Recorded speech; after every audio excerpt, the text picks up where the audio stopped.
You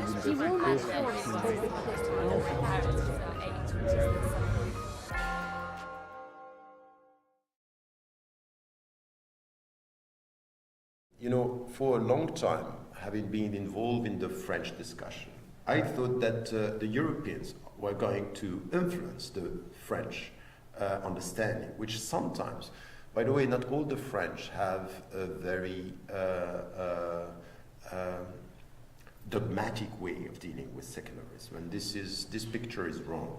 You have some trends that are transforming the secular ideology or the secular legal framework into an ideology and confusing regulation between religions to with disappearance of religion, and we don't want to see you. So the less visible you are, the more secular we are, which is completely against the very philosophy of the secular system. It's not about making us less visible, it's making us living together in the legal framework, and this was the perception of what is a neutral public sphere.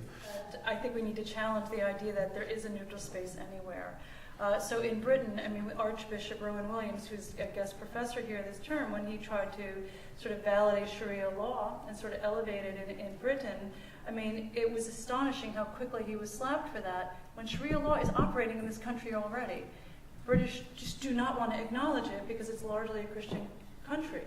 The United States is largely a Christian country, and so the idea that there's a neutral space, because of course religion is not just about beliefs and practices, it's cultural as well. I mean, one of the things we face with Islam is dress, right?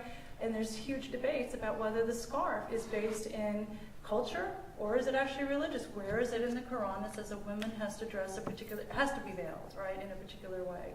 So the idea of a neutral space, it just historically, culturally, it's a fallacy. We can't have it just because of sort of the human existence, the human condition, and the way history is. When you are in a religiously based system of governance, how do you actually struggle for your human rights?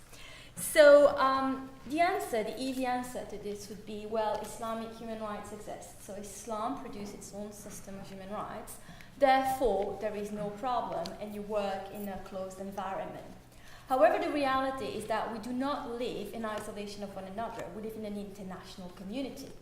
And within that international community, the fact is that our human rights defined Islamically by the regime of the Islamic Republic of Iran is going to sometimes be in contradiction with universal standards. What about a democratic process of interpretation? Why can't we open up this idea of interpreting to other people? Indeed, in Islamic law, the idea is that if you want to do that kind of interpretation, you need to be qualified for it. You need to be a cleric, you need to speak Arabic, you need to be a male, and you need to have a certain type of education in Islamic law. What if we were to challenge all those ideas and make it a democratic type of interpretation? What if we were to open it up to women, like Amina Wadud?